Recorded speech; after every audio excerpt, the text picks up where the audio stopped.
우리가 살다 보면 일이 잘 풀릴 때도 있고 그렇지 않을 때도 있죠. 올림픽으로 비유하자면 금메달을 딸 때도 있고 예선 탈락할 때도 있죠.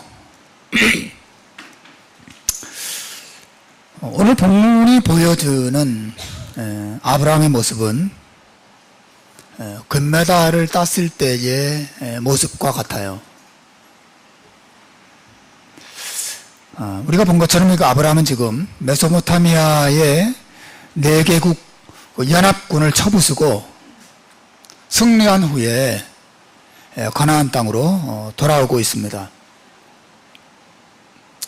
이 승리를 거두기 전에 아브라함은 그저 평범한 한 가문의 가장이었고 혹은 여러 목자들 가운데 한 목자에 지나지 않았죠. 하지만 이 전쟁으로 인해서 아브라함은 가나안 지역의 영웅이 됩니다. 여러분 생각해 보십시오. 메소포타미아의 그 최강대국들, 그리고 가나안 땅 여러 부족들을 다 무찌르고 점령한 그 세력을 아브라함이 하나님의 도우심으로 가서 다 파하고 자기 조카 롯과 그 재물들, 그리고 소돔성에 잃어버린 사람들과 재물들까지 다 되찾아 오는 이 장면이 얼마나 놀라운 일이겠어요. 이 아브라함의 승리의 소식은 분명히 삽시간에 가나안 땅 전역에 퍼졌을 것입니다. 그래서 아브라함이 그 전쟁에서 승리를 거두고 돌아올 때 2명의 왕이 그를 영접하러 나옵니다. 소돔의 왕과 그리고 살렘 왕, 여기 살렘은 예루살렘을 말해요. 소돔의 왕과 예루살렘의 왕 두 사람이 아브라함을 환영하고 영접하기 위해서 나오는 거죠. 아브라함의 생애에 이처럼 영광스러운 순간이 과거에도 없었고 미래에도 사실 없습니다. 인생의 최고의 순간을 아브라함이 맞이하고 있는 거죠. 모든 사람이 아브라함을 우러러보고 모든 사람이 아브라함에게 환호하고 그에게 갈채를 보내고 있는 장면입니다. 이보다 행복한 순간이 더 있겠어요? 가장 으쓱하고 가장 만족스럽고 가장 자랑스러운 순간이죠. 사실은 우리 모두 이러한 순간을 인생에서 맞이하고 싶은 마음이 있어요. 저도 그렇습니다. 내 목회가 그렇게 영광스러운 하나님의 축복으로 아름답게 그런 모습을 갖추게 되면 얼마나 더 좋을까, 그런 마음도 있죠. 하지만 여러분, 이 상황은 아브라함에게 동시에 시련의 순간이고 위험의 순간이라는 사실을 기억하셔야 됩니다. 밝은 빛도 비치는 것 같지만 사실은 그의 인생 가장 어두운 순간이 될 수도 있었어요. 왜냐하면 이 순간이 바로 아브라함이 교만해질 수 있는 순간이기 때문에 그렇죠. 아브라함은 자기를 높일 수 있는 순간을 맞이하고 있어요. 이 전쟁의 승리 때문에 하나님을 잊어버릴 수 있는 순간이 되었습니다. 물질적으로나 세상에 명예를 얻는 일에 있어서 무엇인가 손에 쥔 것 같은 순간처럼 보이지만 자칫하면 신앙적으로는 모든 것을 한꺼번에 잃어버릴 수 있는 순간이라는 것도 여러분, 우리가 생각하고 바라봐야 돼요. 그런 의미에서 우리는 오늘 본문이 시작되는 내용이 우리에게 주는 메시지를 주목할 필요가 있습니다. 오늘 본문 창세기 14장 17절이 이렇게 시작하죠. 아브라함이 그돌라오멜과 그와 함께한 왕들을 쳐부수고 돌아올 때, 우리 인생에도 이러한 때가 있죠. 성공을 거둘 때입니다. 높아질 때예요. 우리의 삶이 안정될 때입니다. 그리고 불안하던 마음이 사라지고 안심하는 마음이 찾아올 때예요. 삶이 안정됩니다. 안정된 직장을 얻습니다. 자식의 성공을 거두어요. 돈이 들어옵니다. 원하는 것이 이루어져요. 그리고 원하는 것을 손에 얻습니다. 아브라함 지금 그런 순간을 맞이하고 있죠. 우리 모두 그런 순간을 원합니다. 하지만 여러분, 오늘 제가 여러분과 더불어서 나누고 싶은 것은 바로 그러한 때가 곧 위험한 때라는 것도 우리가 잊어버려서는 안 된다고 하는 거예요. 왜냐하면 바로 그 순간 우리는 하나님을 잊어버리고 하나님을 놓칠 수 있는 때가 되기 때문에 그렇죠. 예를 들어서 엄마와 함께 쇼핑센터에 간 어린 아이를 생각해 보십시오. 쇼핑센터에 들어가서 온갖 것이 눈에 들어오기 시작합니다. 수많은 사람들이 보이고 자기 또래 친구들도 보이고 장난감도 보이고 온갖 예쁘고 좋은 것들이 눈에 보여요. 여러분, 그 순간이 그 아이에게는 정말 행복한 순간이 될 수 있지만 그 순간 엄마의 손을 놓칠 수 있는, 엄마의 손을 놓고 엄마를 잃어버릴 수 있는 위험한 순간이라는 것도 우리가 생각할 필요가 있는 거죠. 여러분, 무엇인가 우리 눈에 세상이 들어오고 영광이 들어오고 행복이 들어오고 안정이 들어오고 무엇인가 내 손에 잡히는 것이 있을 때 사실은 그 순간이 우리가 하나님을 잊어버리고 하나님의 손을 놓치고 하나님으로부터 멀어질 수 있는 그런 위험한 순간이라는 것을 우리가 생각해 볼 필요가 있어요. 여러분, 성경이 말하는 축복이 무엇입니까? 시편 73편에 보면 하나님께 가까이 함이 내게 복이라. 여러분, 믿으시길 바랍니다. 축복은 하나님에 가까이 하는 것이라고 성경은 말하고 있어요. 물론 돈이 들어오는 것도 축복이죠. 명예가 들어오는 것도 축복이죠. 승리가 들어오는 것도 축복이에요. 영광을 얻는 것도 축복입니다. 그러나 그 어떤 축복보다도 하나님을 얻고 하나님을 가까이 하는 것이 최고의 축복이고 근원적인 축복이라는 사실을 성경은 말하고 있어요. 또 여러분, 마태복음 5장 3절 이하에 보면 예수님이 여러 차례 말씀하시죠. 심령이 가난한 자가 복이 있나니, 애통하는 자가 복이 있나니, 의에 줄이고 목마른 자가 복이 있나니. 여러분, 성경이 무엇을 복이 있다고 말하는지 보십시오. 여러분, 심령이 가난한 것, 애통하는 것, 의에 줄이고 목마른 것 다 무엇을 말하죠? 이 모든 것들은 다른 것이 아니라 하나님을 찾고 하나님을 의지하고 하나님을 부르고 하나님을 붙드는 가난하고 겸손한 마음들을 다 상징하는 표현들이에요. 하나님을 가까이 함이 내게 복이라. 다른 많은 것들을 얻는다 할지라도 우리의 마음이 하나님으로부터 멀어지고 우리의 삶이 하나님으로부터 점점 멀어져가서 식어지고 하나님을 잊는다면, 하나님을 찾고 의지하고 하나님을 붙드는 그런 마음이 식어지고 사라진다면 성경은 결코 그것을 복이 있는 상태라고 말하지 않습니다. 여러분, 제가 아브라함이 영광을 얻고 존귀를 얻고 명예를 얻고 성공을 얻고 승리를 얻는 이 놀라운 상황이 있다 하더라도 그가 매우 위험한 상황 속에 떨어져 있는 것이 될 수 있다는 것을 말씀드렸어요.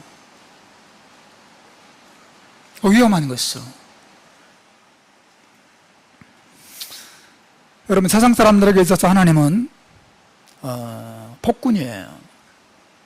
세상 사람들이 볼 때 하나님은 그의 삶을 속박하는 어떤 대상입니다. 하나님은 자기가 하고 싶은 거 방해하는 존재에 지나지 않아요. 세상 사람들은 하나님을 그렇게 생각합니다. 하나님 말씀대로 살아? 그 틀에 들어가서 옴짝달짝하지 못하고 그 말씀대로 살아야 된단 말이야? 사람들은 하나님과 하나님의 존재와 하나님의 교훈들을 그와 같이 생각해요. 자유를 방해하는 존재, 내 인생을 가고 싶은 길을 막는 존재, 하나님은 그렇게 생각하죠. 그러나 하지만 신자들에게 있어서 하나님은 물고기의 물과 같은 존재예요. 신자들은 그 하나님 안에서 자유를 얻습니다. 하나님 안에서 행복을 누려요. 하나님과 함께하고 있는 것이 축복이라는 사실을 깨닫습니다.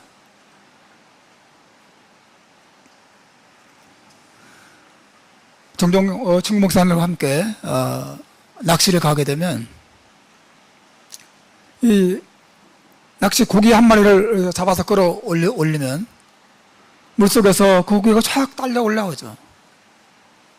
그 고기가 여러분 물 밖에 탁 나와서 땅바닥에 털퍼덕 떨어지는 순간 어떻게 합니까? 아, 자유다. 너무 좋구나. 물 밖에 답답했어. 여기가 내 세상이야. 그렇게 반응하겠어요? 그렇지 않습니다. 그 물고기는 얼마나 발버둥을 치느냐 모릅니다. 푹 뜁니다. 다시 물로 돌아가려고, 어찌하든지 물속으로 돌아가려고 몸부림을 치죠. 사랑하는 여러분, 하나님을 잊고 하나님으로부터 멀어진 신자들의 마음이 항상 그와 같습니다. 하나님께로 돌아가야지, 하나님을 만나야지, 하나님의 은혜를 누려야지. 이게 신자의 마음이에요. 신자에게 있어서 하나님을 잃어버린다고 하는 것, 하나님으로부터 멀어진다고 하는 것은 곧 죽음을 의미하는 것이에요. 비록 돈을 벌고 명예를 얻고 성공을 얻는다 하더라도 그것이 신자를 하나님으로부터 멀어지게 한다면 곧 망하는 것이고 곧 죽음을 의미하는 것이죠. 예수님께서 요한복음 15장 4절 말씀에서 말씀하십니다. 한번 읽어볼까요? 시작. 내 안에 거하라. 나도 너희 안에 거하리라. 가지가 포도나무에 붙어있지 아니하면 절로 과실을 맺을 수 없음 같이 너희도 내 안에 있지 아니하면 그러하리라. 예수님께서 자기 백성들에게 요구하시는, 그들이 행복하고 그들이 성공적이고 그들이 많은 열매를 맺는 방법이 예수 그리스도 안에, 하나님의 은혜 안에 머물러 있는 것이라고 분명히 이야기하고 있어요. 이것이 성경의 가르침이에요. 이게 성경 신자들의 행복입니다. 그래서 성경은 우리가 약할 때가 곧 강함이라고 말하는 것이죠. 왜? 우리가 연약할 때, 우리가 부족할 때, 우리가 실패했을 때, 우리가 이 하나님을 의지하고 이 예수님을 가까이 하고 예수님의 은혜를 굳게 붙잡기 때문에 우리는 강해질 수 있다고 하는 것이죠. 연약할 때가 우리가 축복이 되는 것입니다. 연약할 때 우리 하나님으로부터 굳게 붙잡아요. 여러분, 지나다니면서 저는 많은 나무들을 눈여겨보거든요. 이 시드니 땅에 나무가 얼마나 많습니까? 이 나무들이 땅을 얼마나 단단하게 붙잡고 있는 걸 생각해 보십시오. 그 나무는 땅에서 누가 강제로 뽑지 않는 한 절대로 떠나지 않습니다. 거기에 딱 뿌리를 내리고 단단하게 땅을 붙잡고 땅과 함께 생명을 유지하죠. 저는 이것이 하나님을 향한 우리 신자들의 마음 자세라고 생각해요. 하나님을 붙잡는 것이죠. 우리의 환경이 비록 힘들고 어렵고 고통스럽고 연약하고 모든 것이 부족하다 하더라도 그것 때문에 우리가 하나님을 단단하게 붙잡기만 한다면 이것이 분명히 우리에게 축복이 될 줄로 믿습니다. 반대로 성공을 거두고 행복해지고 많은 것을 얻고 높이 올라가고 영광을 얻는다 하더라도 하나님은 그것 때문에 우리가 하나님을 붙잡는 힘이 점점 약해지고 하나님으로부터 멀어지고 있고 하나님을 향한 우리 마음이 식어지고 있다면 그 성공과 영광은 불행이죠. 그러므로 여러분, 그런 의미에서 강할 때가 곧 약할 때인 거예요. 사람이 강해질 때 우리는 약해집니다. 높아질 때가 곧 낮아질 수 있는 때예요. 소설 제목인가요?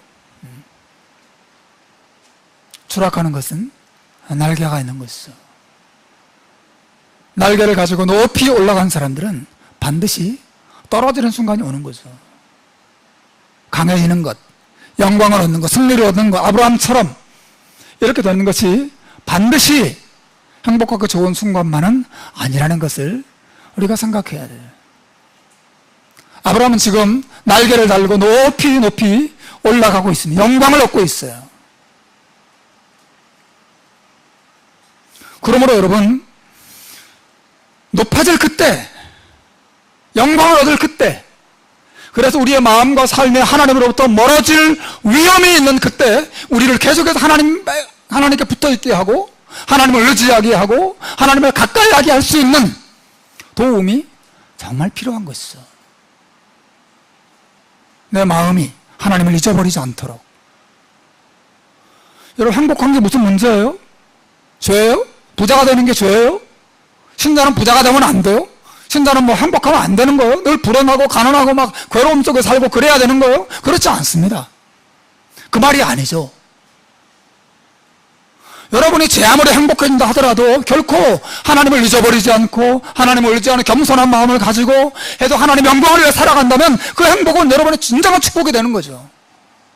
그러나 그것이 여러분을 하나님을 의지하는 마음으로부터 점점 더 멀어지게 한다면 큰 불행인 것입니다. 하나님을 가까이 하면 행복이고 하나님이 곧 우리의 물고기 같은 우리의 물과 같은 존재이기 때문에 그런 것이죠. 우리의 삶이 안전하냐, 우리의 환경이 안전하지 위험하냐, 그것을 결정짓는 기준은 소유와 성공에 있지 않습니다. 안전과 위험의 기준은 하나님과의 거리에 있어요. 하나님을 가까이 한다면 그 사람은 안전합니다. 높아지든 낮아지든 하나님과 가까이 있다면 그 사람은 안전한 사람이에요. 그러나 무엇을 얻든 잃어버리든 성공하든 아니 실패하든 간에 그 사람이 그것 때문에 하나님으로부터 멀어지고 있다면 그 사람은 매우 위험한 것입니다. 위험한 상태죠. 여러분의 마음은 어떠세요?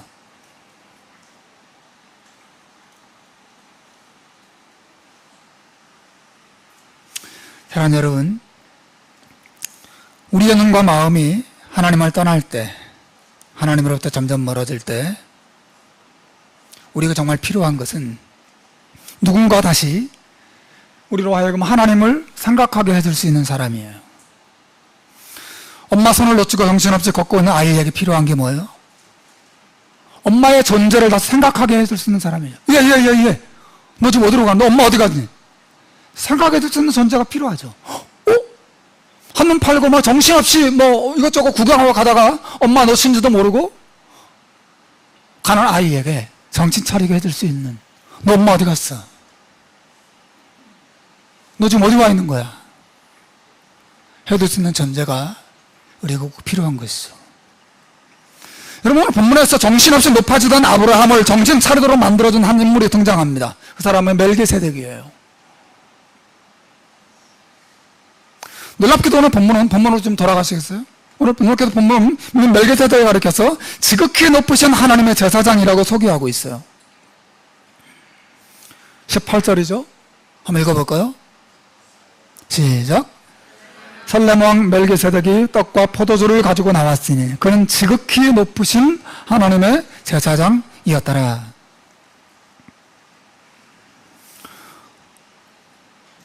여러분, 아브라함 외에 그 시대에 아브라함을 제외하고 하나님을 믿는 백성들이 있었다는 것을 보여주는 거죠. 좀 놀라운 기록이 아닐 수 없어요.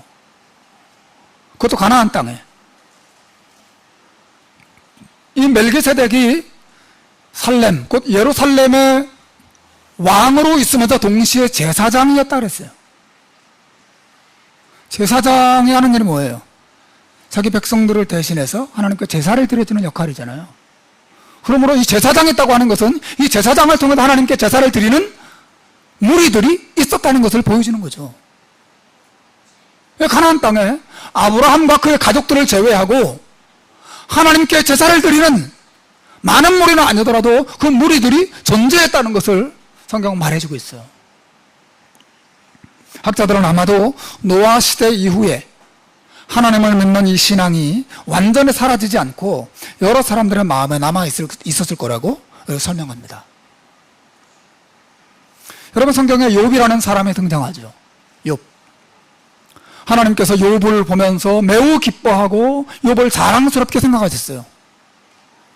성경학자들은 욥기의 여러 가지 문자나 이런 걸 통해서 욥이 아브라함과 동시대 사람이었을 것이다 라고 판단합니다.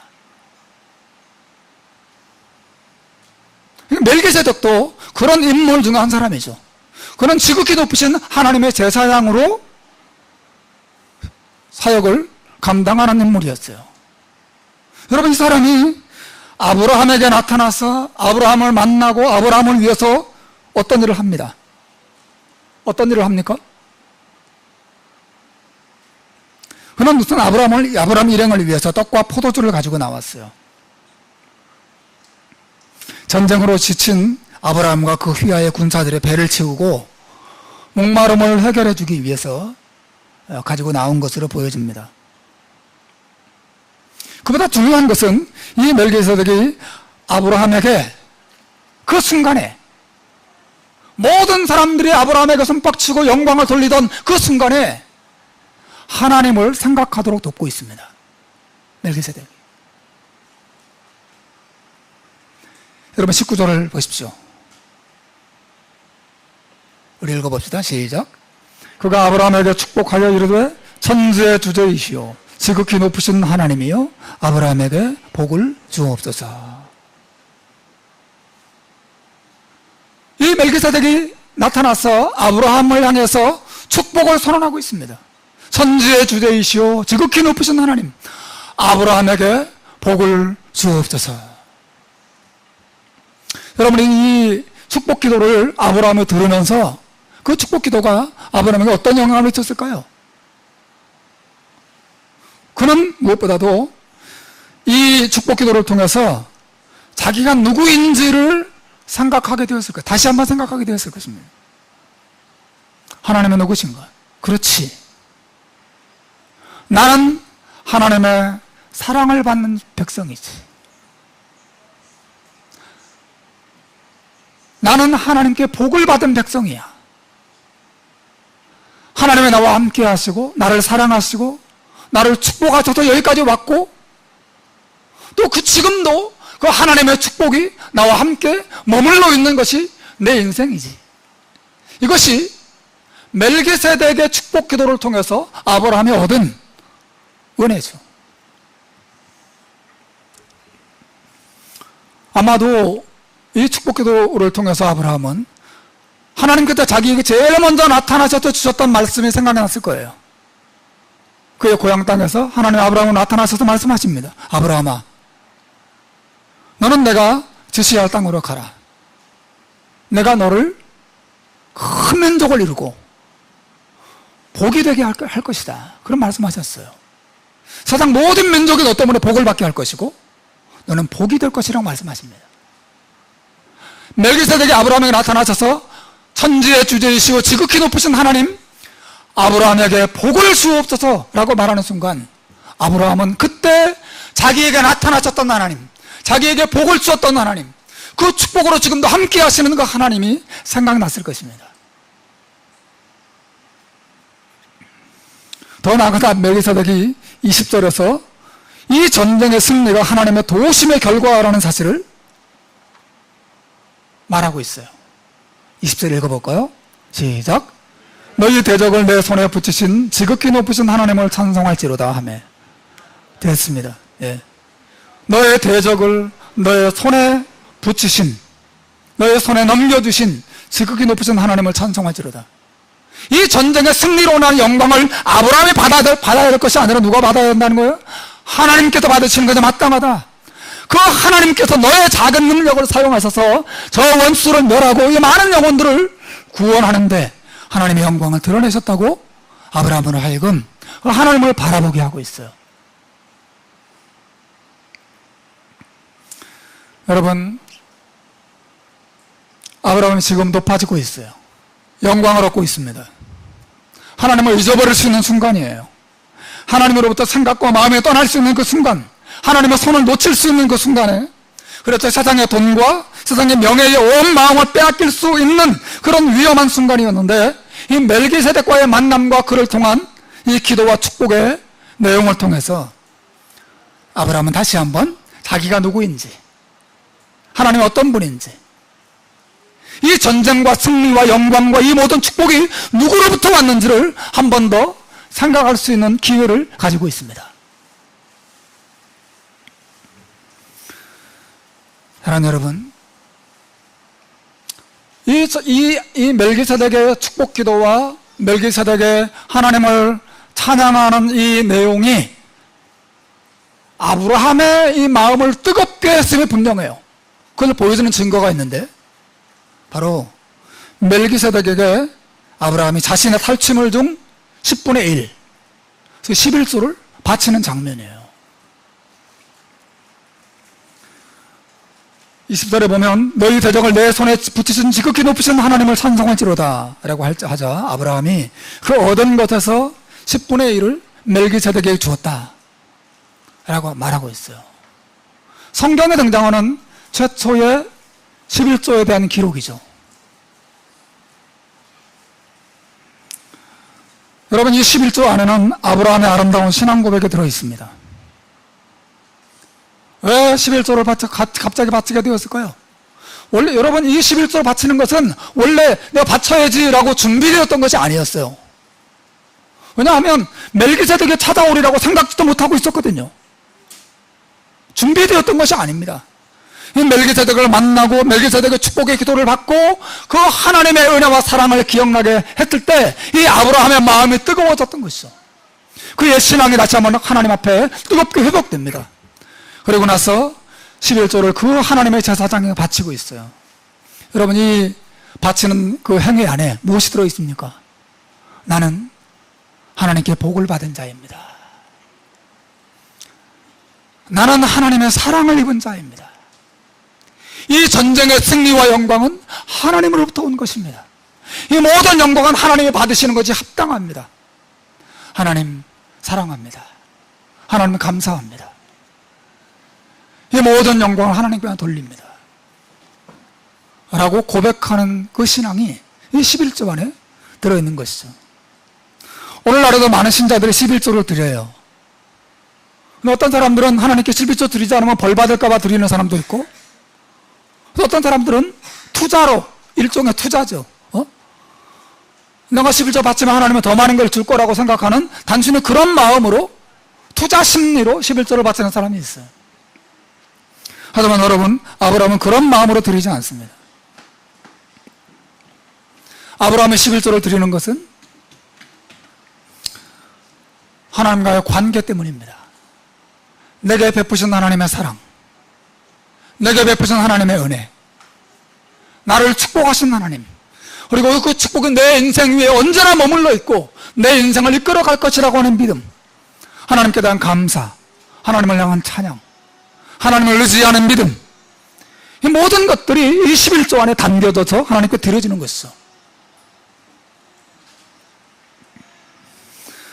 여러분, 아브라함은 가장 교만해질 수 있는 순간에 가장 겸손하게 하나님 앞에 엎드려요. 가장 높이 올라간 순간에도 가장 낮은 자세로 하나님 앞에 엎드리게 됩니다. 가장 손쉽게 하나님을 놓칠 수 있는 그 순간에도 하나님의 손을 꼭 잡고 그분께 사랑과 감사와 영광을 하나님께 바치고 있어요. 누구 때문일까요? 누구 때문이에요? 이 멜기세덱의 도움 때문입니다. 멜기세덱을 만나고 그 만남 속에서 하나님을 기억하고 하나님의 은혜를 생각하게 되고 하나님의 사랑에 그의 가슴이 뜨거워지면서 그는 다시 하나님을 굳게 붙잡고 어이는 것이죠. 여러분, 아브라함이 이런 신앙의 자세를 보여주는 또 하나의 신가가 본문에 나오는데, 그것은 그가 전쟁에서 얻은 자신의 탈취물 전부를 소돔 왕에게 돌려주는 장면이에요. 멜기세덱과 함께 아브라함을 환영하러 온 또 한 명의 왕이 등장하는데 소돔 왕이죠. 이 왕은 하나님을 모르는 불신자 왕이에요. 재밌게도 아브라함을 환영하러 나온 이 두 왕이 서로 대조적이에요.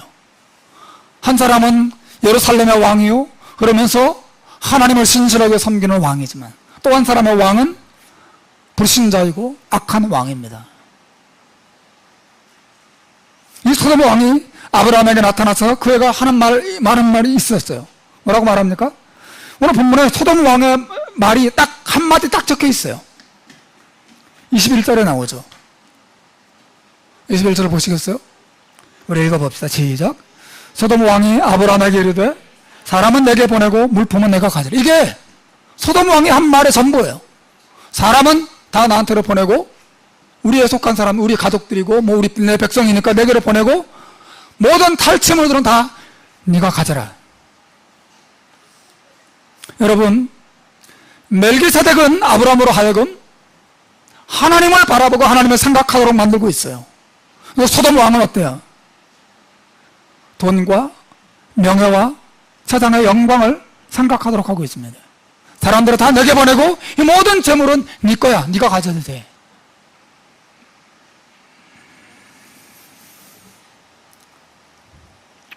이 소돔 왕이 적군이 소돔 성에서 약탈해 갔지만 아브라함이 되찾아온 수많은 진귀한 보물들의 소유권이 아브라함에게 있다는 사실을 인정하고 있어요.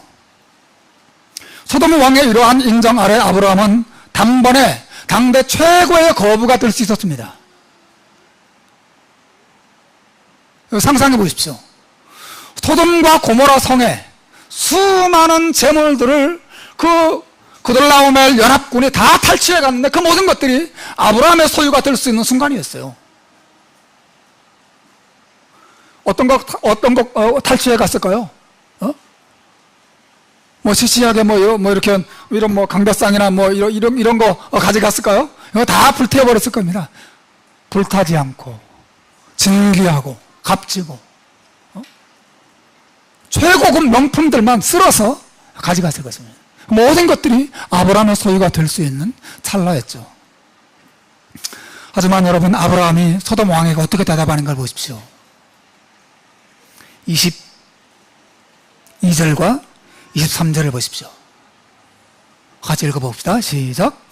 아브라함의 소돔 왕에게 이르되 천지의 주제이시오 지극히 높으신 하나님 여호와께 내가 손을 들어 맹세하노니 내 말이 내가 아브라함으로 치부하게 하였다 할까 하여 내게 속한 것은 실 한 오락이나 들매끈 한 가닥도 내가 가지지 아니하리라.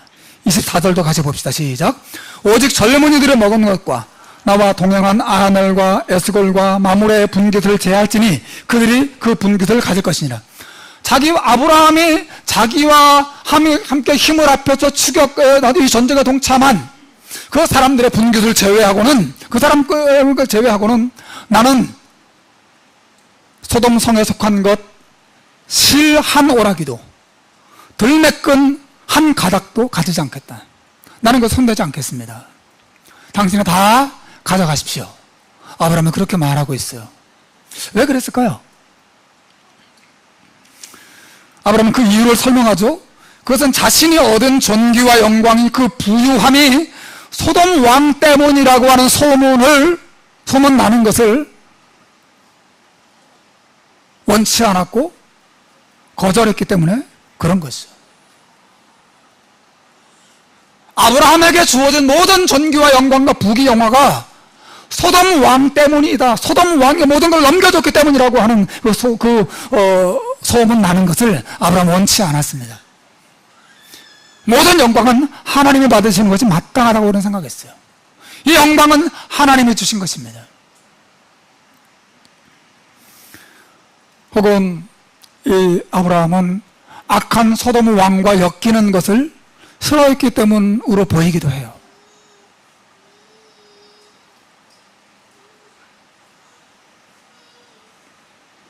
아브라함이 이 소돔 왕의 제안을 받았을 때 뭐 당연하지, 내가 뺏어왔는데 다 내 거지 뭐, 그렇게 하지 않습니다. 혹은 반반씩 나눕시다, 당신 반 돌려줄 테니까 반만 주시오. 그렇게 하지도 않습니다. 내가 소돔의 재물에 손대지 않겠습니다. 내 말이 내가 아브라함으로 치부하게 하였다 할까 하여 내게 속한 것은 칠한 오락이나 들매끈 한 가닥도 내가 가지지 않겠다. 여러분, 아브라함은 지금 자신의 승리와 자신이 얻은 성공과 자신이 얻은 존귀와 영광이 오직 하나님의 은혜로 말미암은 것임을 멜기세덱 앞에서, 자기가 데려온 롯 앞에서, 그리고 그 자리에 있는 모든 불신자들 앞에서 온전히 드러내고자 합니다. 여러분, 이 사람 아브라함은 자신의 생각과 마음이 하나님으로부터 가장 손쉽게 멀어질 수 있는 그 위기의 순간에 믿음으로 승리하고 있어요. 하나님으로부터 멀어지는 재물의 마음을 빼앗기지 않습니다. 하나님 가까이에 머물러 있기를 선택해요. 하나님께 영광을 돌립니다. 여러분, 모든 것들은 사실은 이 멜기세덱과의 만남이 주는 힘이었어요. 멜기세덱이 아브라함에게 하나님을 기억나게 합니다.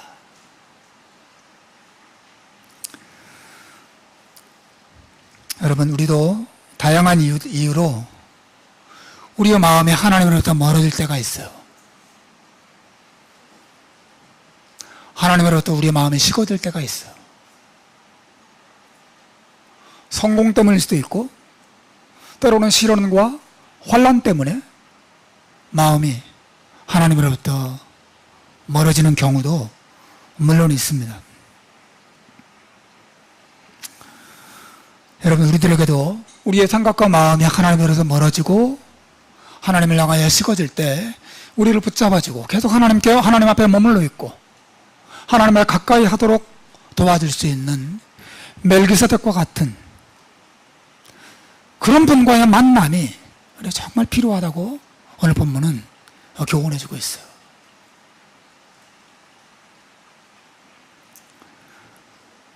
우리의 마음을 붙잡아주고 하나님을 향하여 우리의 마음에 다시 뜨거워지게 할 수 있는 멜기세덱과 같은 제사장과의 만남. 성경은 우리에게 멜기세덱과 같은 그 제사장이 예수 그리스도인 것을, 예수님인 것을 말해주고 있습니다. 실제로 성경이 멜기세덱의 모습이 예수님과 닮았다고 말해요. 히브리서 7장 1절로 3절을 보십시오. 여러분 스크린을 보시죠. 이거 중요한 구절이에요. 한번 읽어볼까요? 시작. 이 멜기세덱은 살렘 왕이요 지극히 높으신 하나님의 제사장이라. 여러 임금을 쳐서 죽이고 돌아오는 아브라함을 만나 복을 빈 자라. 아브라함이 일체 10분의 1을 그에게 나누어주니라. 그 이름을 번역한 즉 첫째 의의 왕이요 또 살렘 왕이니 평강의 왕이요 아비도 없고 어미도 없고 족보도 없고 시작한 날도 없고 생명의 끝도 없어 하나님의 아들과 닮아서 항상 제사장으로 있다. 어떤 면에서 멜기세덱과 예수님을 닮았다는 것입니까? 첫째, 이름에 닮았다는 거예요. 멜기세덱이라고 하는 이 이름의 의미가 뭐냐면 의의 왕이라는 뜻입니다. 그 이름을 번역한 즉 첫째 의의 왕이요. 예수님이 의의 왕이세요. 둘째, 살렘 왕이에요. 이 멜기세덱은 살렘, 즉 예루살렘의 왕이에요. 여러분, 살렘의 왕, 살렘이 뭐예요? 샬롬에서 나온 평화의 왕을 상징합니다. 살렘 왕. 그 멜기세덱은 평화의 왕이에요. 의의 왕이면서 평화의 왕이고 동시에 제사장이에요. 여러분, 그 뭐라고 말합니까? 아비도 없고 어미도 없고 족보도 없고 시작한 날도 없고 생명의 끝도 없다. 이 말은 멜기세덱이 정말 엄마 아빠도 없이 태어난 그런 존재가 그런 뜻이 아니고, 제가 고등학교 때 이 말씀 읽고 너무 깜짝 놀란 기억이 나거든요. 고1 때였나. 세상에 멜기세덱 아버지도 없고 어머니도 없고 족보도 없고 시작한 날도 없고 생명의 끝도 없어? 어디 이런 사람이 다 있지? 깜짝 놀랐던 기억이 있어요. 이거는 그런 말이 아니고 이 사람의 베일에 쌓여 있다는 것입니다. 이 사람의 부모가 누구인지 아는 사람이 아무도 없어요. 이 사람이 어떻게 갑자기 아브라함에게 나타나게 되었는지 누구도 알지 못하는 거란 뜻이에요. 무슨 말 이해하시겠죠? 이 사람이 어떻게 태어났는지 어떻게 죽었는지 아무도 알지 못하는 사람이라고 하는 것입니다. 신비에 쌓인 인물이에요. 그러면서도 하나님의 제사장으로, 이런 율법이 주어지기 전이에요. 모세가 아직 태어나기도 약 400년 후에 모세가 태어나는데, 모세가 태어나기 전에 이미 제사장으로 있으면서 11조를 받았던 사람이 이 멜기세덱이에요. 율법이 주어지기 전에 이 제사장과 11조가 등장하는 것을 여러분 보셔야 됩니다. 도대체 이 인물이 누구야? 신비에 쌓인 인물이 멜기세덱이라고 하는 거죠. 히브리서, 오늘 성경의 신약성경 히브리서의 저자는 이 멜기세덱의 존재는 장차 오실 예수 그리스도의 모형이라고 소개하고 있어요. 그의 이름을 볼 때나 그가 살던 그 성의 이름을 볼 때나 제사장의 역할이나 그의 시작과 끝을 알 수 없다는 면에 있어서, 여러 가지 면에 있어서 이 멜기세덱은 예수 그리스도의 모습을 잘 생각나게 된다는 거예요.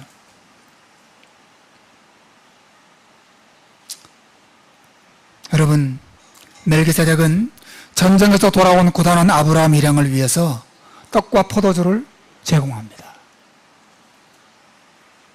우리 예수님은 우리가 이 세상에서 시달리고 고생하고 지치고 고단한 몸과 마음과 영혼으로 돌아올 때마다 단순히 떡과 포도주가 아니라 예수님은 살과 피를 우리에게 주셔서 먹게 하시고 마시게 하시고,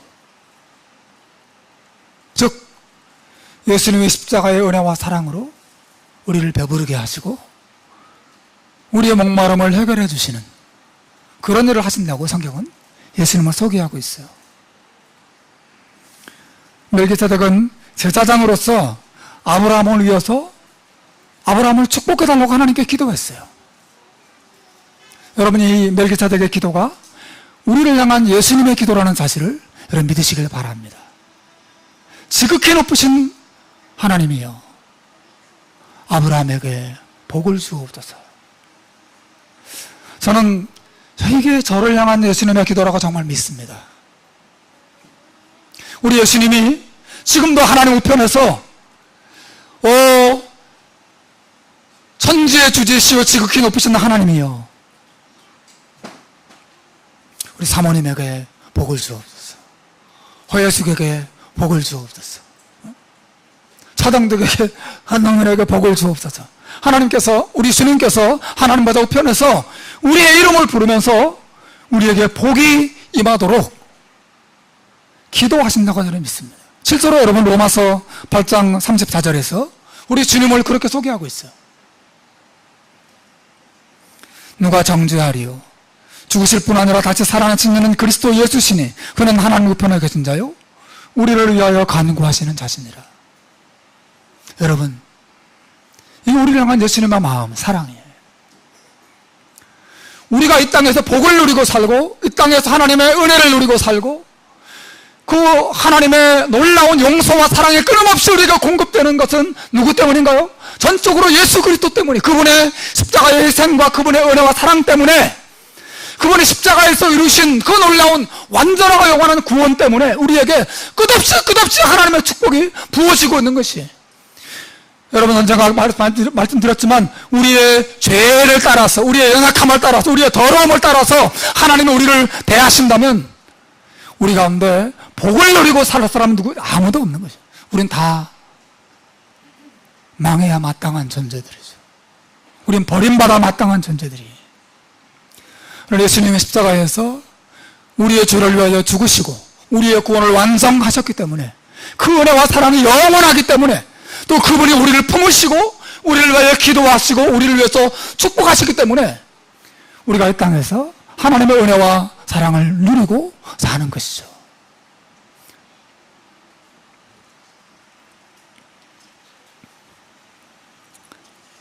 멜기세덱은 아브라함의 승리와 축복이 하나님의 은혜와 사랑의 결과인 것을, 아브라함이 잘나서 그렇게 된 것이 아니라 모든 영광을 하나님께 돌려야 마땅하다는 사실을 기억나게 해주고 있어요.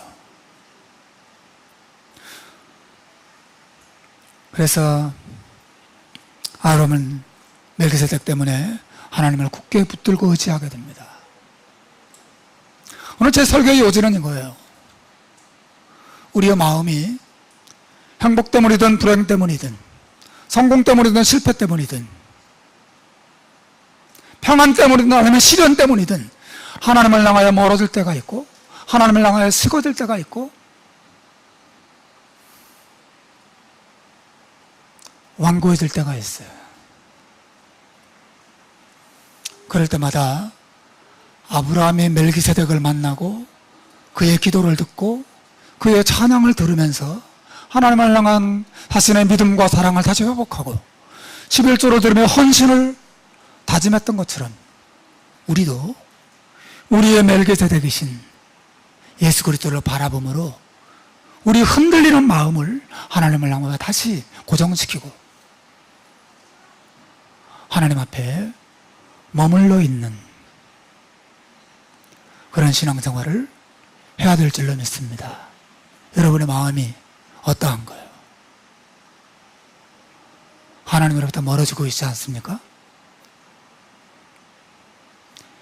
누가 여러분의 마음을 다시 하나님을 향하여 뜨겁게 타오르게 할 수 있어요? 우리 주님밖에 없는 것이에요. 여러분 예수님을 바라보시고 예수님을 생각하십시오. 저는 그냥 이론적으로 말씀드리는 게 아니고 정말 예수님이 누구시고 십자가 위에서 그분이 어떠한 희생과 사랑으로 나를 위하여 자기 생명을 주셨는가를 생각해 보십시오. 그러면 여러분이 어떤 존재인지를 알게 될 것입니다. 하나님이 여러분을 얼마나 사랑하셨는지 예수님을 통해 알게 될 거예요. 여러분이 하나님의 축복 안에 있다는 사실을 예수님을 바라보면 다시 한번 깨닫게 될 것입니다.